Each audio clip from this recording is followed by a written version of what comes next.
Everyone, এর আগে তো তোমাদের সাথে আমি শেয়ার করেছি আমার বিয়ের ভিডিওগুলো। তো আজকের ভিডিওতে আমি শেয়ার করব আমার ভাত কাপড়ের দিনের ভিডিও। সবাই কেমন আছো? আশা করছি সবাই ভালো আছো, আমিও অনেক ভালো আছি।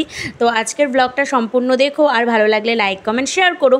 তো দেখো, এই যে ডেকোরেশনগুলো ছিল সায়নদের প্যান্ডেলের, এই সেট আপটা সায়ন শুধুমাত্র করেছিল গায়ে হলুদের জন্য। তো ওর হলুদটা হয়ে গেছিলো, এবার পরের দিন রিসেপশনের জন্য আবার নতুন করে সেট তৈরি করা হচ্ছিল। তো সেইটারই কাজ হচ্ছিল। আর এইটা হচ্ছে সায়নের মামার মেয়ে, আমার সব থেকে প্রিয় মানুষ, যাকে আমি খুব খুব খুব ভালোবাসি। আর ও আমাকে খুব ভালোবাসে। তো ও আমাকে পরী সাজাচ্ছিল, মানে আমাকে পরী হিসেবে আঁকছিল। আর এই দেখো, এই যে আমাকে বড় মণিমা রেডি করে দিয়েছিল। বড় মণিমা মানে হচ্ছে সায়নের বড় মামি। আর এই শাড়িটা বিয়ের দিনকে গায়ে হলুদের সময় সায়নদের বাড়ির থেকেই তত্ত্বে গেছিল, সোনা শাড়ি। তো ওই শাড়িটাই আমি পরেছিলাম। একটু চুপ করো প্লিজ। রেডি রেডি 1 2 and 3 চল বল। আজ থেকে আমি তোমার ভাত কাপড়ের দায়িত্ব নিলাম। এই মাছের মাথাটা দেখছো, এই মাথাটা তুমি খাও, কিন্তু আমার মাথা তুমি খেও না।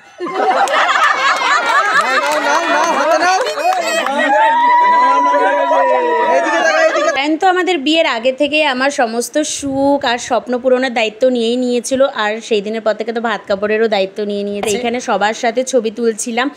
এটা হচ্ছে বউ, মানে সায়নের একটা দিদুন। আর এখানে সবাই ছিল, আমরা সবার সাথে ছবি তুলেছি, ভিডিও করেছি। আর তারপর এই যে ঘি ভাত দিতে হয়, সেটাই ঘি ভাতটাই দিচ্ছিলাম আমি নিচে যারা খাচ্ছিল তাদেরকে। আর বিদায়ের দিন আমার সঙ্গে আমার বোন এসেছিল, আর পায়েল পরের দিন সকালবেলা এসে পড়েছিল, আমরাই ডেকেছিলাম।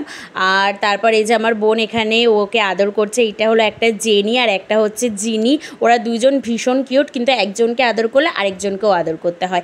আর এই দেখো, এইটা হচ্ছে আমাদের রিসেপশনের জন্য পুরো সেট আপ তৈরি করা হয়েছিল, যেটা দুপুরবেলা থেকে ওরা তৈরি করছিল, সেটা মোটামুটি পুরো কমপ্লিট হয়ে গেছিলো। আর খুব সুন্দর সেট আপ করেছিল। আর এটা ছিল সেলফি জোনটা, আমার তো ভীষণ ভালো লেগেছে। আর সামনের দিকে ছিল স্টেজটা, যেখানে আমি বসতাম। এই যে স্টেজটা, তবুও এখানে পুরো ডেকোরেশন করা কমপ্লিট হয়নি। রিসেপশনের অনুষ্ঠানের দিনকে আমাদের ডেকোরেশনটা কিছুটা বাকি ছিল, সেগুলো কমপ্লিট করা হয়েছে। অ্যাকচুয়ালি আমার ভাত কাপড়টা একদিনে হয়েছে, আর রিসেপশনের অনুষ্ঠানটা একদিনে হয়েছে। যেহেতু ভাত কাপড়টা শনিবার ছিল, সেই জন্য সেই দিনকে রিসেপশনের অনুষ্ঠানটা করা হয়নি। রিসেপশনটা হয়েছিল সানডেতে, মানে ভাত কাপড়ের পরের দিন। তো সেই জন্য ভাত কাপড়ের দিন সন্ধ্যাবেলাতে এইখানে একটা অনুষ্ঠান করা হয়েছিল। আর সেখানে সবাই গান করেছিল, নাচ করেছিল। আসলে ওরা খুব ট্যালেন্টেড, সবাই খুব ভালো গান করে, নাচ করে। আর এই যে আমার ছোট্ট ছোট্ট ননদগুলো নাচ করছিল।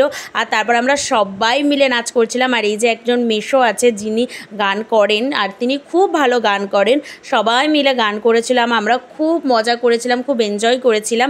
এখানে খাওয়া দাওয়া, গান, আনন্দ, হই হুল্লোড়, এইভাবে আমাদের সন্ধ্যাটা কেটেছিল। সবাই মিলে আমরা নাচ করছিলাম। খুব একটা সুন্দর আনন্দ মানে দিন ছিল সেই দিনটা। আর আমরা ভীষণ ভীষণ ভীষণ এনজয় করেছি, সবাই মিলে খুব এনজয় করেছি।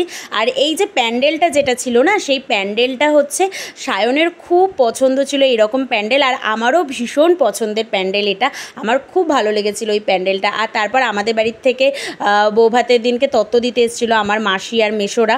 আর এইখানে দেখো, আমিও নাচ করছিলাম, কারণ আমি নাচ করতে অনেকই ভালোবাসি। আর সবাই যখন আমাকে টানছিলাম, বলছে হ্যাঁ ঠিক আছে আমি এবার নাচ করি, কারণ আমার খুব ভালো লাগে আর কি।